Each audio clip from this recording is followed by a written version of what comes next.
The atheists, they try to figure out where they're from. They can't figure out where they're from if they don't realize that there's ultimately some reality that's beyond what they understand, right?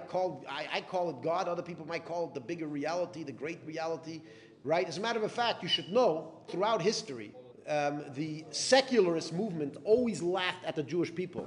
Why? Because Judaism in Kabbalah, it basically says that all reality was created, including matter. We always said matter didn't always exist. Okay, and you have no idea how many scientists, even in the modern era, up until like maybe 60 years ago, right? They basically laughed at the Jewish people. They said, you think that matter always exists? You think that matter was created? No, matter was always here. It just evolved from one thing into another thing into another thing. And the Jews are saying, no, the matter wasn't always here. Everything was created from scratch, from nothing. We call it yesh me'ayin. You could see it in some of the earliest philosophical books of Kabbalah, of Judaism, the concept of that this entire reality came from absolute nothingness, okay, which means that even matter was not here. Now, all of a sudden, 60-something years ago, the scientists, they come up with the Big Bang Theory. And what does the Big Bang Theory determine? Yesh me'ayin. The Big Bang Theory determines that, matter didn't always exist. It was all in this complex, deep, compressed, what's it called? This energy, this. I know I'm not a scientist, but if any people that know science want to challenge me, whether you're online, by the way, if you're online, you can put in the comments. I get your comments from Facebook, from YouTube, and if you want to ask a question or an inquiry, please do so. We really appreciate it.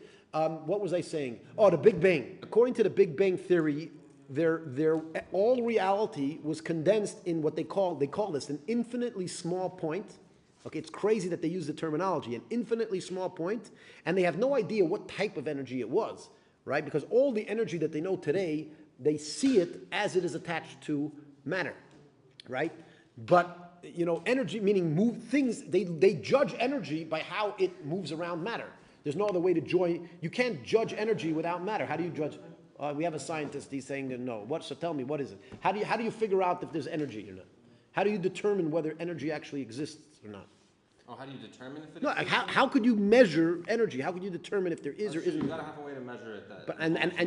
That's exactly what I'm saying. Sure.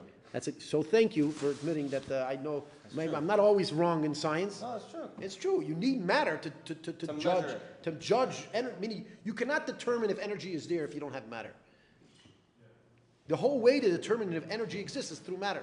Yet there's a type of energy that is beyond matter that the scientists say exists, that they have no idea what it is. They have no idea how to measure it because they've never seen it. They've never dealt with it before, called the energy prior to the Big Bang. They have no idea what it is.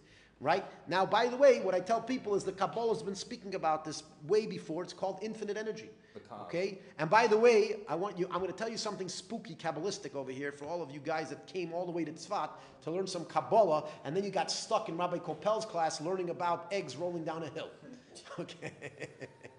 So I'm going to tell you something crazy that was actually said by the Arizal, right here in Tzfat. This is what he says about creation. He says prior to creation, God's infinite power, infinite light, it basically encompassed everything. And by definition, infinity, it is everywhere, it was everything. There was no room for anything else. So what does it say?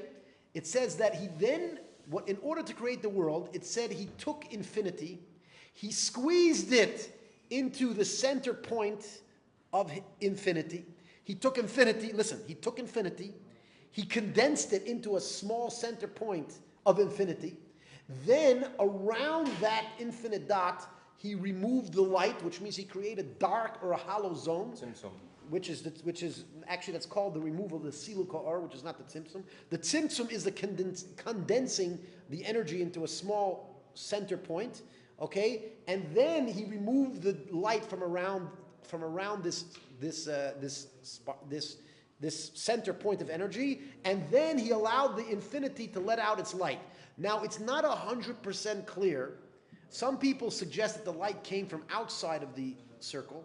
I'm actually suggesting that from my understanding of the Arizal, the light came from the center of the circle.